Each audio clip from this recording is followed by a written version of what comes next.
Vamos dar início, então,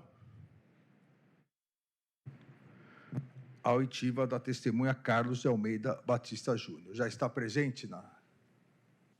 Sim, senhor ministro. Bom dia. Bom dia, brigadeiro. Já houve a qualificação com o nome completo, idade, local de residência, profissão. Agora pergunto à testemunha se é parente em algum grau, qual seria o grau, ou tem relações com qualquer das partes envolvidas. Não, senhor. Agradeço, brigadeiro, e passo. Advirto também a vossa senhoria, nos termos do artigo 342 do Código Penal, que está sob compromisso de dizer a verdade sob pena do crime de falso testemunho. Imediatamente passo a palavra ao Procurador-Geral da República, professor Paulo Gonet Branco. Bom dia, ministro presidente desta audiência, ministro Alexandre de Moraes, bom dia, ministro Luiz Fux, bom dia, senhores advogados, senhores, a todos aqui presentes, bom dia, brigadeiro Batista Júnior.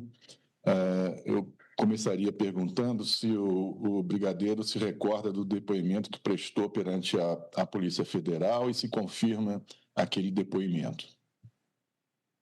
Sim, senhor. Eu confirmo o depoimento, mas tão logo possível eu gostaria de fazer um complemento de um ponto contido lá. A minha primeira pergunta para o senhor, depois dessa indagação geral, é a seguinte: no período eleitoral de 2022, o senhor participou da Comissão de Fiscalização do Ministério da Defesa ou acompanhou os trabalhos realizados por essa comissão? Sim, senhor. O senhor acompanhou o trabalho ou participou da elaboração do relatório? Não, eu acompanho o trabalho. A comissão era formada por 10 militares, sendo 3 da Força Aérea, subordinados diretamente a mim e com quem eu despachava. Um deles é o coronel mais antigo, e eu acompanhei em várias reuniões com ele, e também dentro do Ministério da Defesa. Obrigado. E pelo trabalho que foi desenvolvido, que o senhor acompanhou, o senhor se lembra de ter sido identificado algum indício de fraude ou de vulnerabilidade no processo de votação, no processo eleitoral? De vulnerabilidade ou fraude, não, senhor. Certamente é um sistema informatizado que pode ter opções de melhoria, como está no próprio relatório. E o senhor chegou a comentar com o presidente da República da época, o presidente Jair Bolsonaro, a sua conclusão sobre a lisura do processo eleitoral? Sim, senhor. O senhor comentou com ele que estava convencido da lisura do processo eleitoral? Sim, senhor. Comentei após o segundo turno, na reunião que nós tivemos no dia 1º de novembro, uma terça-feira após. Depois comentei nas várias reuniões, 5 ou 6 reuniões que os comandantes e o ministro da Defesa tivemos com ele, e comentei com mais ênfase numa reunião que entendo que foi no dia 14, quando ele me apresentou o relatório do IVL com uma possível erro de programação que poderia levar a alteração no resultado. Perfeito. E durante a elaboração desse relatório, o senhor tem notícia se pessoas ligadas à presidência da República tentaram interferir ou influenciar nos trabalhos, chegaram a apresentar teses de fraude nas urnas para que essas teses fossem verificadas? Interferir no relatório eu desconheço, mas diversas pessoas levaram à presidência da República e da presidência veio ao Ministério da Defesa diversas teses, possibilidades de fraudes. Isso no meu depoimento, inclusive, eu pedi para constar entre aspas. Teorias de deficiência de programação que tivesse levado, e todas elas foram rechaçadas pela equipe de fiscalização. Houve alguma interferência do coronel Marcelo Câmara nesse processo de elaboração dos relatórios. Ele chegou a atuar de forma imprópria do ponto de vista de formalidades durante a confecção desse relatório? Sim. Em uma dessas propostas, ou uma dessas teses que foi levada à presidência, o coronel Marcelo Câmara ligou diretamente para o coronel Wagner, que era o mais antigo, com grande capacidade, tanto na área de inteligência como na área de TI, e o coronel Wagner despachava com muita periodicidade comigo, e eu levei o caso ao Ministério da Defesa e falei diretamente com o ministro Paulo Sérgio, que pedisse à presidência da República para que isso não mais ocorresse de forma direta, mas ocorresse via cadeia de comando, através da equipe de fiscalização. Obrigado. O presidente Bolsonaro, ele era informado dessas conclusões que a comissão ia desenvolvendo? Ele tinha ciência de que não foram identificadas fraudes nem no primeiro, nem no segundo turno? Foi, senhor, através do ministro da Defesa. Além dessas reuniões que eu falei, através do ministro da Defesa, eu despachava com ele esse assunto. Perfeito. O senhor, a comissão e o senhor chegaram a avaliar as alegações de fraude que foram apresentadas numa live de um argentino chamado Sirimido, em 4 de novembro de 2022, bem como alegações de fraude que constavam de um relatório do Instituto Voto Legal, que foi utilizado depois para uma representação eleitoral no TSE. O senhor avaliou e chegou a comentar com o presidente Bolsonaro sobre as suas conclusões sobre essas alegações? Sobre o argentino Sirimedo, eu não tive conhecimento disso, não acompanhei. Certamente, no mundo de hoje, isso bateu no WhatsApp, em algum meio de comunicação, mas eu não dei atenção, só fui dar atenção a isso depois da abertura da Operação Veritas.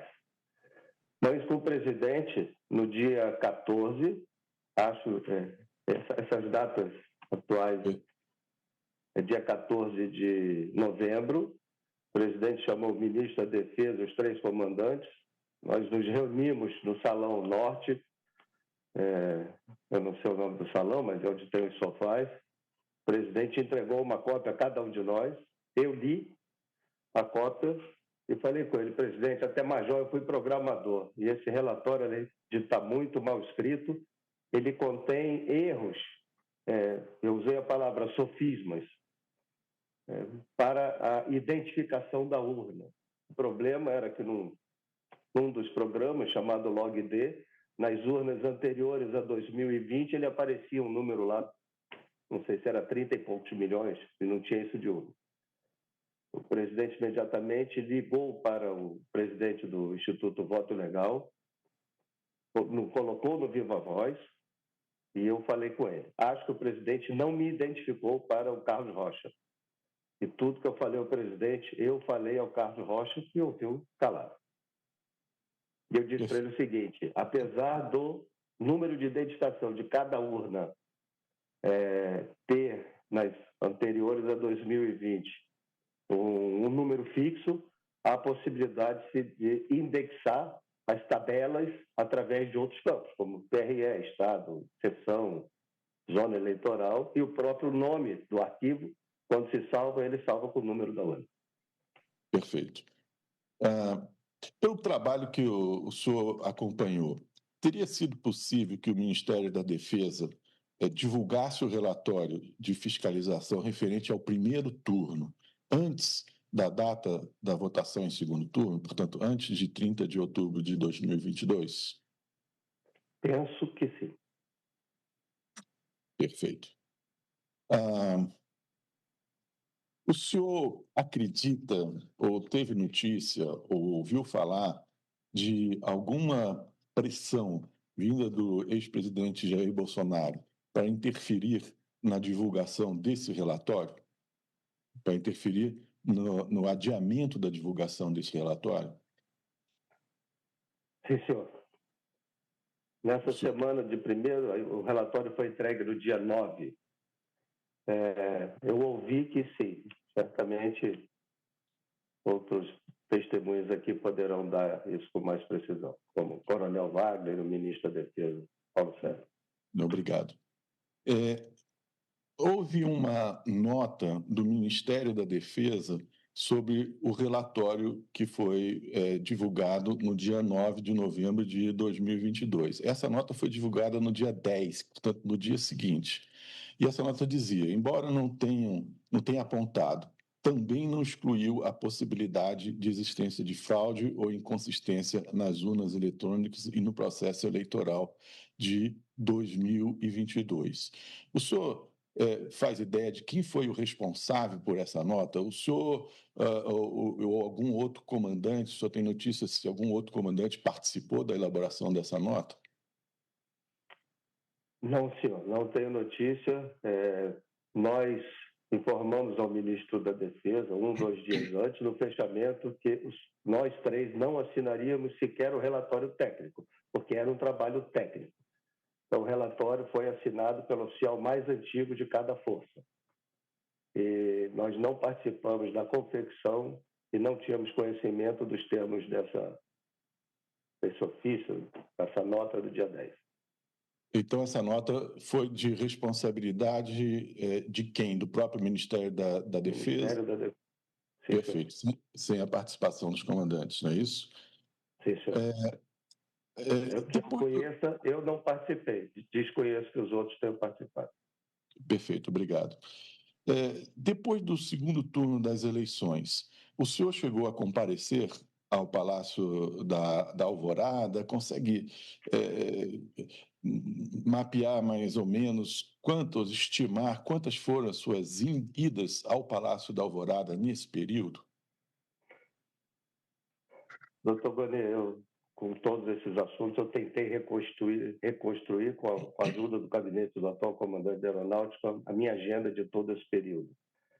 No mínimo, eu estive lá no dia 1º de novembro, no dia 2 de novembro, no dia 14 de novembro, no dia 22 de novembro e dia 24 de novembro. Nunca estive sozinho com o presidente e o general Paulo Sérgio estava presente. Acho que os outros 2 comandantes estavam em todas, não tenho certeza. Eu estive pelo menos 5 vezes. Muito obrigado. Nesses encontros, o presidente Jair Bolsonaro questionou o resultado das eleições, ele pediu que fossem tomadas medidas para questionar o resultado das urnas. E qual foi, se isso aconteceu, o que o senhor expôs ao ex-presidente nesses encontros? Qual foi de que forma o senhor se manifestou a respeito desses pedidos, se é que eles ocorreram?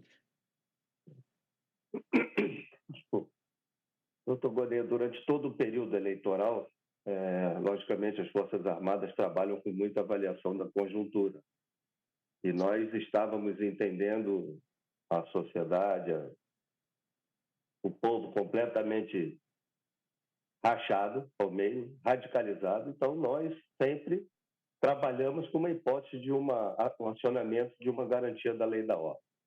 Após o dia 31, com os caminhoneiros, com as mobilizações, com aqueles que estavam frustrados, o nosso medo de ser necessário uma garantia da lei da ordem, eu estou dizendo uma garantia da lei da ordem para aquilo que está previsto no artigo 142, por iniciativa de um dos poderes, pontual, para resolver um problema. Então, esta era a garantia da lei da ordem que os comandantes trabalhavam.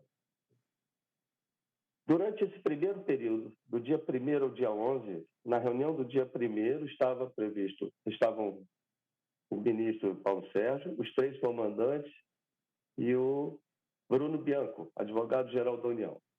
Nós colocamos todos os resultados da urna, que nós não encontramos qualquer fraude, qualquer risco ao resultado da urna, e ao final o presidente perguntou ao doutor Bruno Bianco se havia mais alguma solução jurídica a se tomar. E ele falou que não. Logicamente que dali foi feito o anúncio pelo presidente do resultado, isso no dia 1º de novembro. Nós voltamos no dia 2 de novembro ao Palácio, nos reunimos na biblioteca, no sofá da biblioteca. A primeira reunião foi na mesa da biblioteca. A segunda foi no sofá da biblioteca, só o ministro da Defesa e os 3 comandantes. E o presidente colocou... O presidente estava frustrado com o resultado e parecia deprimido, com uma erisipela que certamente atacou o sistema dele. E esse assunto de garantia da lei e da ordem, ele começou a ser abordado nessas outras reuniões, mas o foco era a entrega do relatório. Em determinado ponto, e aí eu não sei precisar o senhor, mas eu penso que foi a partir do dia 2, penso que foi a partir do dia 11, eu comecei pessoalmente a entender que aquela garantia da lei e da ordem que nós estávamos abordando não era o que eu estava acostumado a ver as Forças Armadas cumprirem desde 92. E nós começamos a ficar desconfortáveis. Pelo menos eu, ministro Paulo Sérgio e o general Freire Gomes. Nesse momento, numa dessas discussões, a discussão era uma discussão de reunião de trabalho, nós sugerimos ao presidente que se havia algum problema por uma crise institucional, estava na hora de chamar outros participantes para aquela reunião que não só os militares.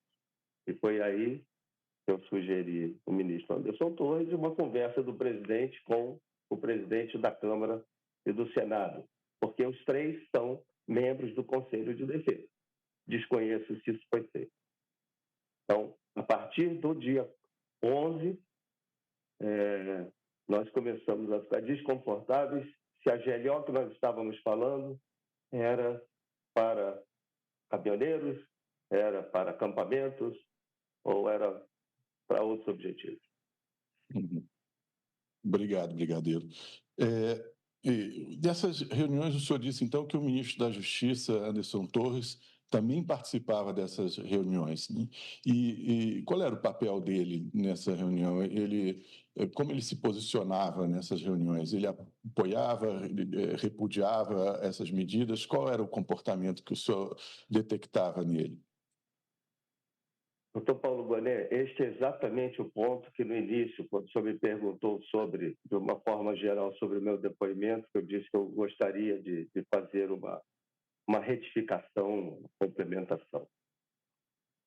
Quando nós levamos a sugestão ao presidente para trazer o ministro da Justiça, porque quando se faz uma GLO, por exemplo, isso começa, vamos dizer, com um governador com uma crise de PM, isso vai direto do governador ao presidente, existe um processo jurídico que passa pela SAGE da Casa Civil, que faz a análise jurídica, que vai para o GSI e faz o decreto. A sugestão é que, apesar dele ser um poder executivo, por iniciativa de qualquer dos poderes, que fosse envolvido, como tem a SAGE, o ministro Anderson Torres, para que fizesse essa análise. Eu não estava falando de qualquer golpe, qualquer documento de golpe. Nós continuávamos falando sobre uma GLO daquela que os militares estão identificados, com o princípio de segurança pública, um problema na sociedade. Eu confesso ao senhor que depois que foi quebrado o sigilo, eu disse, eu conheço o meu depoimento, estava à vontade no meu depoimento, e quando foi quebrado o sigilo pelo ministro Alexandre de Moraes, eu vi a reação do ministro Anderson Torres e eu fiquei em dúvida se foi, ao idealizar a presença dele, eu tivesse transferido isso. Então, eu gostaria de fazer uma retificação aqui. Acho que em tempo. Eu fiz lá de boa fé uma retificação que eu não tenho a mesma certeza sobre a participação do Anderson de Moraes sequer em uma reunião. Tenho certeza que eu não estive na Palácio Planalto durante o mês de dezembro e tenho certeza que eu e ele nos encontramos no Palácio da Alvorada neste período. Mas eu gostaria de retificar este ponto do Anderson de Moraes.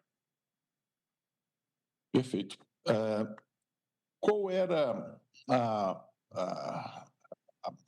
a postura do senhor e dos demais comandantes quando essas medidas de GLO e outras providências extraordinárias estavam sendo discutidas? Há no depoimento a afirmação de que o comandante do Exército, general Freire Gomes, afirmou que, caso tentasse tal ato, teria que prender o presidente da República. O senhor confirma esse seu depoimento? Confirmo, sim, senhor. Eu acompanhei anteontem a repercussão, estava chegando de viagem. General Freire Gomes é uma pessoa polida, educada. Logicamente, ele não falou esta frase com agressividade com o presidente da República, ele não faria isso, mas é isso que ele falou. Ele Obrigado. falou com muita tranquilidade, com muita calma, mas colocou exatamente isso.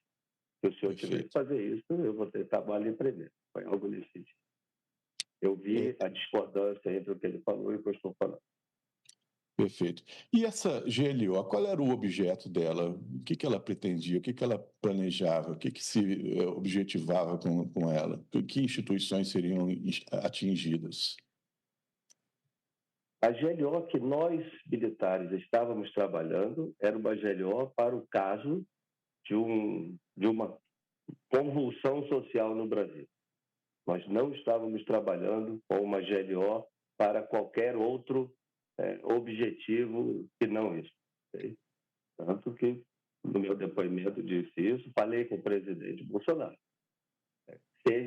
Aconteça o que acontecer, no dia 1º de janeiro, o senhor não será presidente. Ou seja, a GLO que nós estávamos falando era para o caso, por exemplo, de um problema em alguma cidade, algum estado, alguma convulsão social. Nós, os 3 comandantes e o ministro da Defesa não estávamos, no meu modo de ver, falando disso. E qual era o objetivo da GLO que o senhor detectou que estava sendo ideada, craneada pela presidência da República, pelo presidente Jair Bolsonaro? Doutor Vaner, existe um conhecimento de emprego militar que diz que a guerra é ganha quando se conquista os objetivos políticos, não os militares. A partir de um momento, eu comecei a achar que o objetivo de qualquer medida dessa de exceção era, sim, para não haver a assunção pelo presidente que foi eleito, e não estou entrando em na seara de ideológica ou pessoal. E a partir desse momento, e eu digo para o senhor que isso aconteceu do dia 11 ao dia 14, eu fiquei bastante preocupado. Obrigado, brigadeiro. Em alguns desses encontros com o então presidente Jair Bolsonaro e o ministro Paulo Sérgio, foi aventada a possibilidade da prisão de autoridades públicas? Pois é, senhor. Do ministro Alexandre de Moraes. E havia se explicava... Desculpa. Isso era no brainstorm das reuniões, isso aconteceu. Desculpa por interromper. Não, por favor, pode continuar. Isso. E eu lembro bem que nisso daí houve a seguinte discussão: vai prender o presidente Alexandre de Moraes, que é o presidente do TSE, vai. Amanhã o STF vai dar um habeas corpus para soltar ele. E aí nós vamos fazer o quê? Vamos prender os outros 11? Mas esse era um brainstorm buscando uma solução que já estava no campo do desconforto. Pelo menos para mim está. Ótimo. O ministro da Marinha, o almirante da época, o comandante da Marinha na época, o almirante Almir Garnier, ele participou de alguma dessas reuniões? O senhor poderia destacar como foi o comportamento dele diante dessas situações, desse cenário? Posso, sim, senhor. A participação a postura do almirante Garnier, desde o início das reuniões nossas, era de muito incômodo com o processo que estava se delineando, infelizmente. Eu lembro que uma vez, doutor, eu falei para ele, nada pode ser tão pior para as Forças Armadas do que nós não termos uma postura de consenso. E isso talvez seja o mais difícil desse processo acontecer. O almirante Garnier não estava na mesma sintonia, na mesma postura que o general Freire Gomes. E acho que também o general Paulo Sérgio. No depoimento, o senhor afirma que o almirante Garnier chegou a afirmar que colocaria suas tropas à disposição de Jair Bolsonaro. O senhor confirma? Poderia explicar essa frase que foi registrada no termo de audiência? Posso, senhor. Como eu disse, essa postura era bastante conhecida de nós três. Nós três, o ministro Paulo Sérgio, eu, Freire Gomes. E em uma dessas reuniões, dessas reuniões eu tenho uma visão muito passiva do almirante Garnier. Okay? Eu lembro que o Paulo Sérgio, Freire Gomes e eu conversávamos mais, debatíamos mais, tentávamos demover mais o presidente do lugar. Em uma dessas, chegou um ponto que ele falou que as tropas da Marinha estariam à disposição do presidente. Muito obrigado. Foi apresentada para o senhor alguma minuta de ato que decretava o golpe de Estado, a ruptura com a normalidade democrática? Em algum instante foi apresentado isso para o senhor?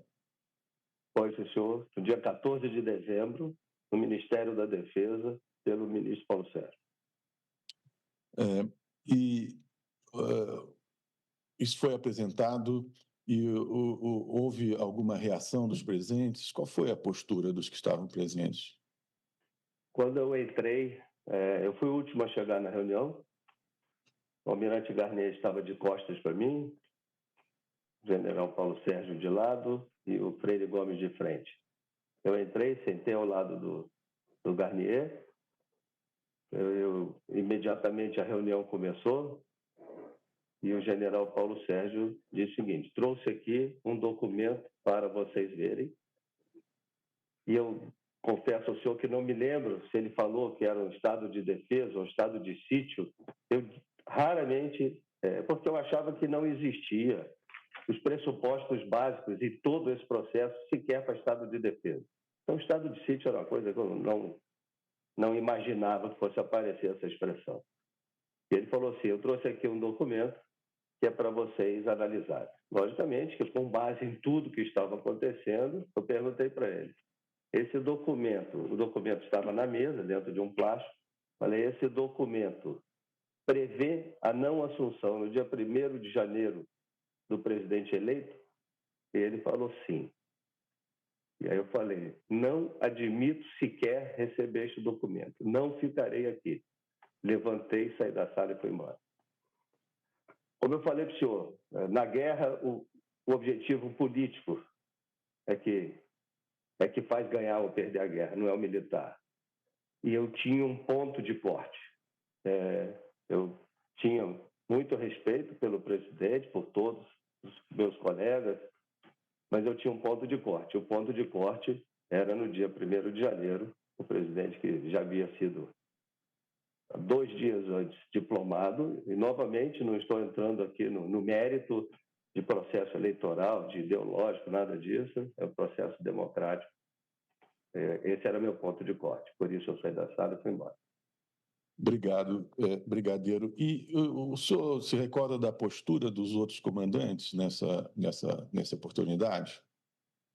O brigadeiro, o general Paulo Sérgio, quando eu perguntei, isso aí prevê não assunção do presidente eleito, ele ficou calado e, logicamente, que nós temos afinidades ou conhecimentos há muito tempo, eu entendi que estava previsto isso. O Garnier não falou nada e o Freire Gomes também condenou a possibilidade de nós avaliarmos aquele documento. E eu saí da sala, não sei o que aconteceu depois. Obrigado. Depois de que o senhor se opôs à minuta de uma forma tão enfática, o senhor sofreu alguma espécie de ataque, opressão, presencialmente ou virtualmente? Muitas, muitas. Não só minha pessoa, mas a minha família. O que foi muito difícil, viu? E ainda tem sido difícil, porque ainda tem muita gente em trânsito. Foi muito difícil. E o senhor identifica a fonte desses ataques? Infelizmente também, sim, senhor. General Braga Neto, pelo que me foi dado a conhecer nesse processo todo, foi um deles.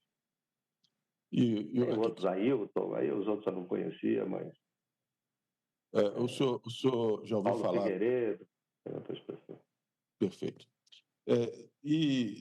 O que o senhor, como o senhor interpretava esses ataques que teriam sido determinados pelo general Braga Neto?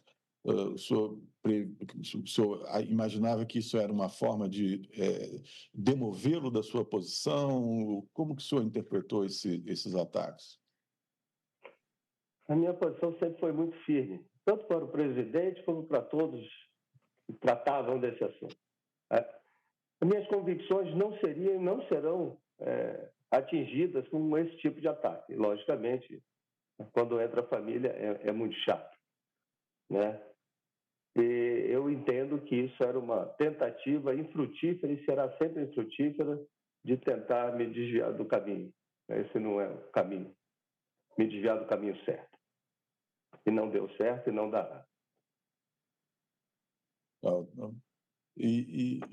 Brigadeiro, o senhor chegou a conversar com o general Augusto Heleno sobre essas medidas de exceção que estavam sendo concebidas? Gonê, eu conversei com o general Heleno. O general Heleno, em 2022, tinha um filho que estava se formando no ITA. E a diplomação foi no dia 16 de dezembro. Eu nunca tinha conversado desse assunto com o general Heleno, mas eu estava lá na formatura, eu era o comandante da aeronáutica, presidia a solenidade de formatura de diplomação. Quando terminou, nós estávamos ali, não me lembro se numa recepção, ele veio me procurar pedindo, sabia que eu estava com o avião da Força Aérea lá, com a equipe que me apoiava, pedindo uma carona, vamos dizer assim, se eu podia trazer ele para Brasília naquele dia, porque o presidente Bolsonaro chamou ele para uma reunião de emergência no dia 17. Eu perguntei para ele, o senhor ponderou com o presidente Bolsonaro, que seu neto está lhe formando, sua esposa está aqui, que tem o baile hoje à noite? Ele falou, sim. E eu achei aquilo muito grave. Falei, logicamente, que o senhor irá comigo no avião. Mas aquilo me deixou muito preocupado, certamente pelo que eu tinha vivido no dia 14 e antes. Falei, general, eu nunca conversei com o senhor sobre um assunto, eu acho que está na hora de nós termos uma conversa. Pedi para os seguranças limpar uma sala lá na biblioteca do ITA, fui só eu e ele, e falei, não é normal, o senhor tem que sair no meio da formatura para ir, não sei que reunião de emergência será essa amanhã, sábado, dia 17 de dezembro. Mas no clima que o Brasil está, eu preciso dizer um negócio do senhor. Eu e a Força Aérea, por unanimidade do alto comando da Aeronáutica, não vamos apoiar qualquer ruptura nesse país. Se alguém for bancar isso, que saiba quais são as consequências que pode haver. Ele estranhou a firmeza, eu acho que eu falei, mas eu e ele temos uma relação de muito tempo. Ele veio no avião, sentou na cabine comigo e não falamos mais isso. Também não sei se teve a reunião, dia 17, nunca mais entrei em contato com ele. O senhor fez essa advertência porque o senhor imaginava qual era o objeto dessa reunião, é isso? Havia no dia... Bem, o clima, eu vou repetir aqui, a ministra Carmen Lúcia, o barulho embaixo dos nossos sapatos era muito grande há muito tempo. E aquela reunião do dia 14 não tinha me deixado confortável. As palavras do presidente, do ex-presidente, na frente do Alvorada, que as Forças Armadas iriam para onde o povo mandasse, que nós estávamos numa encruzilhada, também não tinha me deixado confortável. Logicamente, eu entendi que o ministro Heleno não estava sendo chamado para alguma coisa trivial e quis deixar clara a posição novamente da Força Aérea, porque eu não tinha deixado para ele ainda. Muitíssimo obrigado, brigadeiro.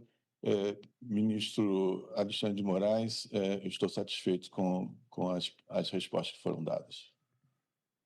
Agradeço Obrigado, doutor Boneto. Agradeço ao Procurador-Geral, professor Paulo Gonet. Eu passo a palavra, já desde logo cumprimentando o doutor Demóstenes Torres, passo a palavra à defesa do réu Almir Garnier Santos.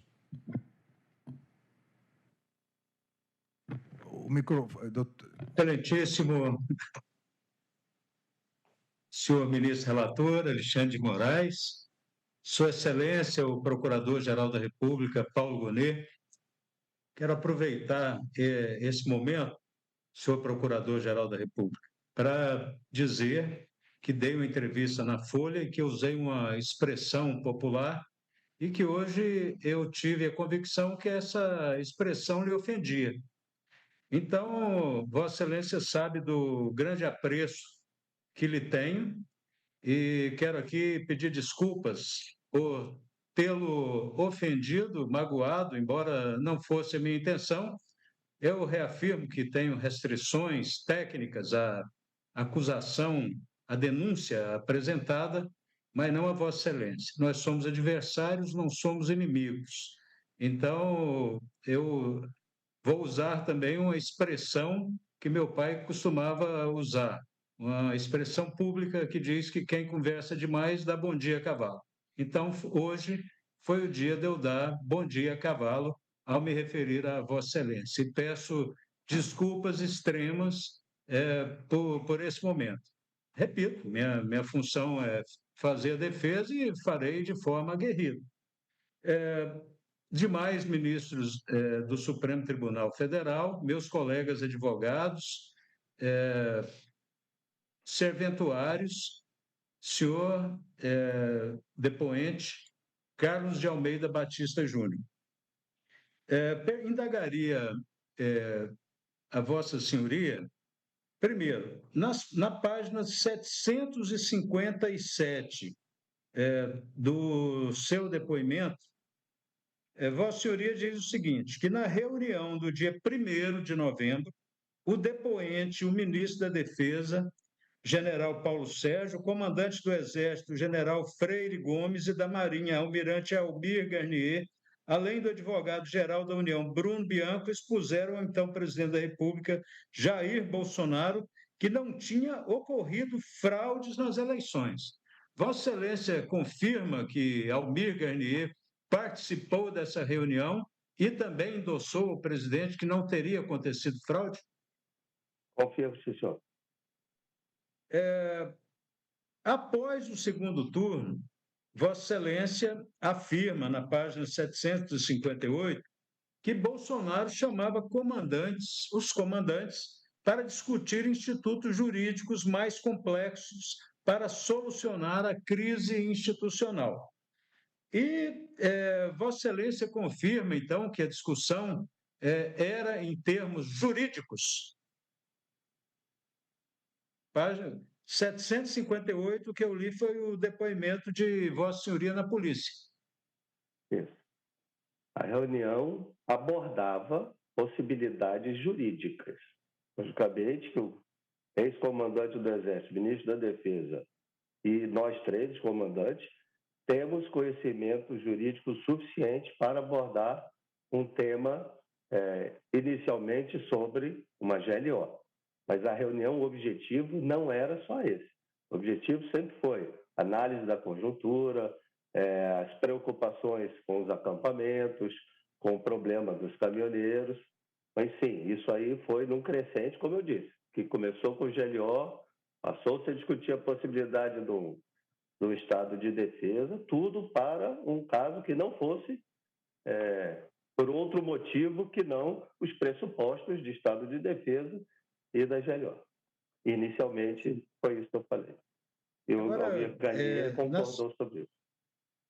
Nos artigos, nas páginas 758 e 759 do seu depoimento na Polícia Federal, o senhor disse o seguinte, que o então comandante do Exército, general Freire Gomes, também tentava convencer o então presidente a não utilizar os referidos institutos, que em uma das reuniões dos comandantes das forças com o então presidente da República, após o segundo turno das eleições, depois de o presidente da República, Jair Bolsonaro, aventar a hipótese de atentar contra o regime democrático por meio de algum instituto previsto na Constituição, GLO, ou Estado de Defesa ou Estado de Sítio, o então comandante do Exército, general Freire Gomes, afirmou que, caso tentasse tal ato, teria que prender o presidente da República. Acontece que, ouvido anteriormente a Vossa Senhoria, o comandante do Exército disse que isso não aconteceu, que ele advertiu o presidente que ele poderia ter consequências jurídicas desagradáveis, mas não falou ou o ameaçou de prisão.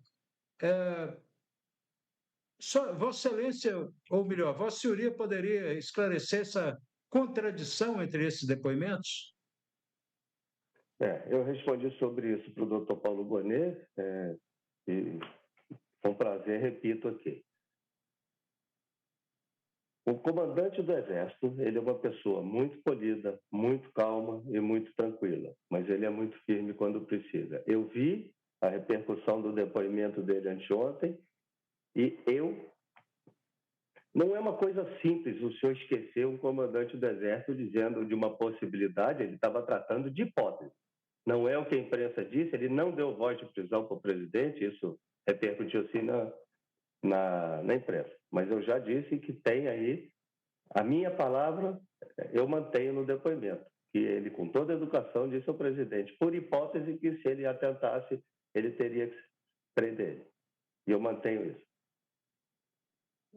Em 759, no depoimento à Polícia Federal, Vossa Excelência diz o seguinte, que em uma das reuniões com os comandantes das forças, após o segundo turno das eleições presidenciais, dentro do contexto apresentado pelo então presidente Jair Bolsonaro, veja bem, de possibilidade de utilização dos institutos jurídicos da GLO e do Estado de Defesa, o então comandante da Marinha, almirante Almir Garnier Santos, afirmou que colocaria suas tropas à disposição de Jair Bolsonaro. Agora, veja bem, a incongruência temática. Os senhores discutiam institutos jurídicos. Como é que isso evoluiu para colocar tropas à disposição? E aí, já comento o que disse também o general Freire Gomes. Ele ouviu à disposição, não ouviu tropas à disposição.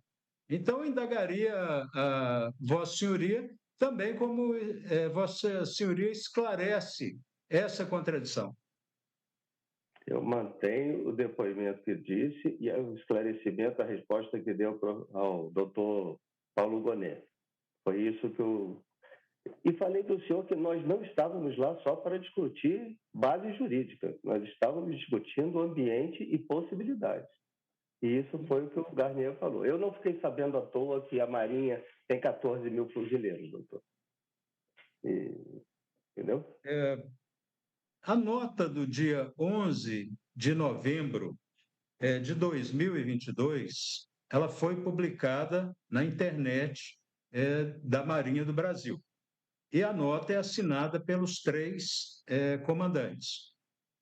O delator Mauro Cid diz que essa nota foi assinada a mando de Jair Bolsonaro.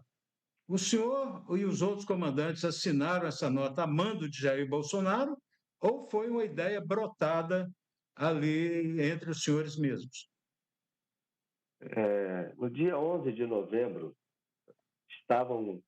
nós estávamos numa reunião no Ministério da Defesa O ministro da Defesa estava atualizando os 3 comandantes sobre as repercussões do relatório final da eleição que havia sido entregue no dia 9. E, logicamente, que ele colocou para nós a frustração do ex-presidente Bolsonaro. No encerramento dessa reunião, o general Freire Gomes trouxe uma minuta que poderia ser trabalhado por nós sobre a nota, que objetivava acalmar as pessoas que estavam nos acampamentos. Bem, o depoimento do general Freire Gomes é bastante esclarecedor sobre isso. Em momento algum, o Freire Gomes me disse que aquilo havia sido a mando do ex-presidente Bolsonaro. Eu também vi essa declaração do coronel Cid e, se foi, o Freire Gomes não disse nem para mim, nem para o Garnier, pelo menos ali no momento que a reunião do dia 11 acabou. Eu desconheço que o presidente Bolsonaro tenha ordem para isso. O senhor confirma que não participou da reunião do dia 7 de dezembro? Confirmo. O senhor voltou, estava em Pirassununga, o senhor só voltou a Brasília no dia 12 de dezembro. Perfeito. No dia 14, Vossa Senhoria já respondeu, mas eu quero apenas enfatizar. No depoimento, na página 760, o senhor disse o seguinte, que o almirante Garnier não expressou qualquer reação contrária ao conteúdo da minuta enquanto o depoente esteve na sala. Mas o almirante Garnier expressou qualquer reação favorável ao conteúdo da minuta? Não, senhor. Ele não falou em conteúdo. Eu tive muito pouco tempo. A minha presença nessa reunião foi muito rápida. Quando eu cheguei, os 3 já estavam lá, e eu saí e os 3 estavam lá. No livro publicado pelo então Procurador-Geral da República, Augusto Aras, de conhecimento público, na página 174, ele disse que teve algumas reuniões com os senhores comandantes. O senhor pode dizer qual era o conteúdo e por que o Procurador-Geral da República foi consultado? Eu não sei quantas reuniões nós tivemos com o procurador Augusto Aras, mas a postura dos 3 comandantes e do ministro da Defesa era sempre de acalmar a conjuntura. Era que cada um usasse os seus relacionamentos pessoais com as autoridades, com as instituições, para que a conjuntura fosse menos radical como estava na época, porque as possibilidades de um problema sério na sociedade, na política, ao nosso ver, eram muito grandes. Isso quer dizer, então, que o almirante Almir Garnier também participava dessas reuniões com esse intuito? Sim, senhor. Depois, Augusto Aras levou os senhores, segundo ele relata no livro, para uma reunião com o ministro Toffoli. Isso aconteceu? Aconteceu na minha casa, no dia 24 de agosto. Sim. E aí, o que o ministro... Os senhores estava em voga naquele momento uma interpretação dada pelo jurista Ives Gandra sobre o artigo 142. O que o ministro Toffoli disse para os senhores? Nós não me lembro de ter abordado esse assunto com o ministro Toffoli, mas O ministro Toffoli não teria dito que o verdadeiro poder moderador era o Supremo Tribunal Federal e não as Forças Armadas? Não me lembro, mas eu nunca achei que fosse as Forças Armadas. Talvez por isso eu não tenha dado atenção. E fica aí uma constatação. Se houve um herói nessa coisa, foi o ministro Toffoli, né? Antes da publicação da nota, os senhores tiveram uma audiência com o desembargador federal Thompson Flores? Encontramos com o desembargador Thompson Flores, não me recordo se foi antes ou depois da nota. O senhor está falando da nota do dia 11 de Da nota novembro? do dia 11. Sim, senhor. Não. Essa reunião aconteceu onde? Na casa do comandante do Exército. E o que disse o desembargador Thompson Flores acerca desse tema? Cerca do 142? Eu não posso Parece precisar. que os senhores estavam fazendo essas reuniões buscando uma interpretação do que é o artigo 142. Doutor Demóstenes. Sim, senhor. Qual a pertinência da sua pergunta, uma vez que a testemunha já disse, tanto em relação ao ministro Toffoli quanto ao desembargador Thompson Flores, é que não lembra de ter discutido o artigo 142. A partir dessa negativa, Vossa Senhoria está fazendo conjecturas. Então, eu gostaria que o senhor permanecesse na pertinência das perguntas. Por favor. É isso mesmo, Excelência, é sobre a pertinência mesmo, porque a memória dele é vivaz em relação a tudo, menos a esses encontros que aconteceram. Mas eu vou atender a Vossa Excelência doutor e não vou mais perguntar. Doutor Demóstenes, o senhor encerrou? Encerrei. Obrigado.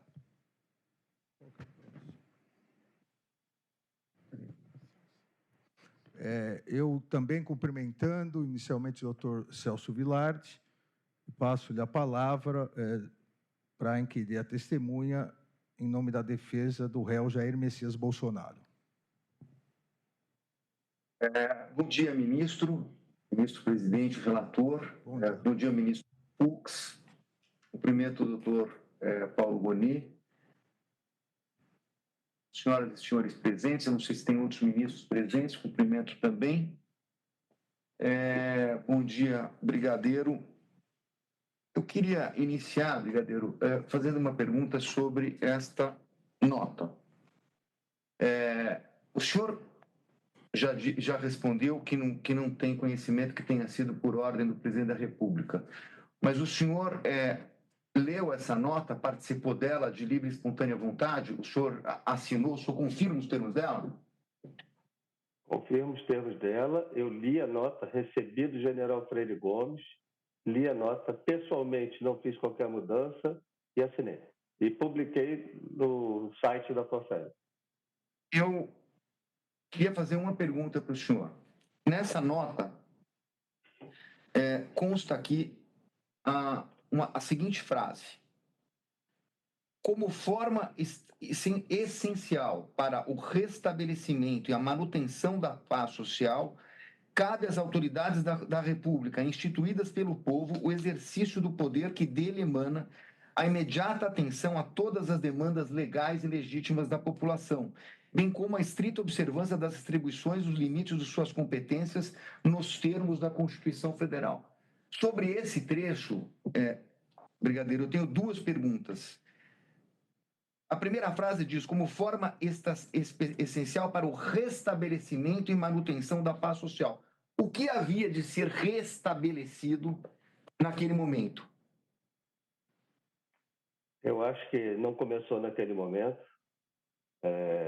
mas naquele momento estava num nível de radicalização e de polarização da sociedade que nós julgamos muito perigoso. E achamos que as instituições e, logicamente, a sociedade tem a obrigação de manter a calma no país e a democracia desse país. Aliás, eu já tinha dado algumas entrevistas falando disso. E, na sequência, então, fala também aqui em demandas legais e legítimas. Essas demandas legais estavam relacionadas a essa GLO específica que o senhor estava tratando? O senhor chegou a comentar aqui? Não? Não. E quais seriam essas demandas legais? É porque havia naqueles equipamentos, eu tive até a oportunidade de uma vez falar sobre isso, demandas como intervenção militar, que é algo que no nosso modo de ver não existe. A Constituição não prevê uma intervenção militar. E a ideia era que fosse redirecionado isso para que as demandas fossem redirecionadas não para a porta dos quartéis, mas para o Congresso Nacional para ser transformado em leis para ser aplicado. Segunda coisa que eu queria perguntar para o senhor foi muito preciso em relação às reuniões que o senhor teve com o presidente da República, então o presidente da República. O senhor não teve nenhuma reunião em dezembro? Não. Em dezembro, eu encontrei com o presidente da República no dia 5, no almoço de final de ano dos oficiais generais. Eu não me lembro da reunião com o presidente em dezembro. A última reunião que eu me lembro de ter encontrado com o presidente foi no dia 24 de novembro. Depois eu encontrei com o presidente no dia 5 de dezembro, no almoço de final de ano dos oficiais generais. Eu sentei em frente ao general Braga Neto, o Braga Neto estava do lado do presidente, nós conversamos. Depois, do dia 8 de dezembro, eu estive com o presidente na formatura da Academia da Força Aérea. Não me lembro de ter encontrado. E estive com o presidente no dia 30 de dezembro, quando ele embarcou na base aérea de Brasília. Não me lembro de termos tido reunião em dezembro. Muito bem. No seu depoimento da Polícia Federal, as folhas 769, o delegado trata a respeito de uma reunião no dia 7/12, numa reunião que o delegado coloca aqui, entre aspas, que teriam sido expostos alguns considerandos. Então, o senhor não estava presente nessa reunião? Não estava presente. No dia 14 de dezembro, na reunião do Ministério da Defesa, eu acho que já está óbvio pelo que o senhor disse, mas eu vou fazer a pergunta apenas porque eu quero confirmar um detalhe, porque pelo que o senhor disse, o senhor entrou na reunião e saiu ali rapidamente. Esse documento que estava no plástico, o senhor não chegou a ler? Não cheguei a ler. Nem naquele momento, nem em qualquer outra oportunidade? É possível que eu tenha lido esse ano, quando foi quebrado o sigilo, mas com certeza não li isso até a operação que teve em fevereiro, março de 2024. No mundo de hoje, doutor, é possível que parte disso eu tenha recebido em um grupo de WhatsApp, mas eu não me lembro de ter recebido. Não, Brigadeiro, está tudo certo. Que o senhor pode ter recebido depois, tenho dúvida, até porque isso foi publicado. A minha pergunta é se o senhor leu esse documento lá naquela época da reunião do dia 14. Não li. Tá. Com certeza não. Minha outra pergunta, Brigadeiro, é a seguinte. Acho que eu entendi mal, mas me parece que tiveram duas respostas do senhor, porque, ao que eu entendi, me parece que falta explicar um detalhe. Ao responder a pergunta do eminente procurador, Dr. Paulo Gonet, o senhor narrou aquela reunião e disse que o senhor fez uma pergunta a respeito da questão da posse do presidente eleito, do presidente da República eleito. E ou eu entendi mal, ou a resposta do Dr. Paulo Gonet, o senhor respondeu sim, ele confirmou que envolvia a posse. Para o Dr. Demóstenes, o senhor disse que ele ficou em silêncio e o senhor interpretou como sim. Eu queria perguntar exatamente o que aconteceu para a gente dirimir essa dúvida. O general Paulo Sérgio ficou em silêncio e eu entendi que estava sim prevista a não posse do presidente eleito no dia 1º. E falei isso para ele e me retirei da sala. Possivelmente, se eu tivesse errado, ele ia me chamar de volta, né? Muito certo. Ao responder também uma pergunta do Dr. Paulo Gonet a respeito da divulgação do resultado da auditoria em que a própria Força Aérea teve participação, que o senhor chegou a detalhar, a respeito da não divulgação, a sua resposta ao Dr. Paulo Gonet, eu anotei aqui entre aspas, foi ouvi dizer, mas fulano, ciclano e beltrano poderão, de alguma forma, esclarecer isso melhor. O senhor ouviu dizer de quem? Não sei.